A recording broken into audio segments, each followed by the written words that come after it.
we do take action, it's almost certainly going to be without explicit congressional authorization this week. Chuck, Todd, you've done a lot of reporting on that interplay between the White House and Congress. Right. This administration has said it has the authority and taken action without Congress in places like Yemen and Pakistan with targeted killings, and in Libya with the purpose of regime change. Walk us through the context here of an administration that feels it can do military operations in multiple countries without Congress.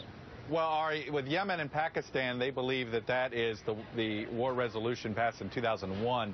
They believe that loosely that gives them the right there. On the issue of Libya, because of NATO's involvement and because of our signing that NATO treaty, that gave them the authorization, if you will, there.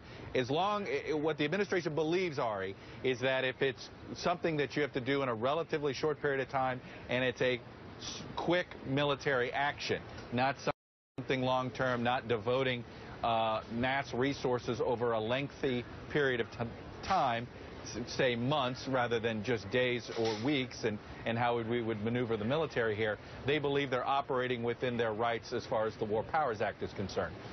What's been interesting to me, Ari, is the language you're hearing out of members of Congress. A lot of them would like their cake and eat it too. They want to be able to say that the president's not keeping them informed.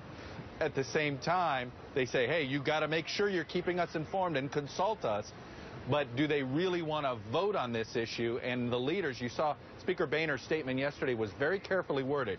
He said it's very important that the president have a meaningful consultation with Congress.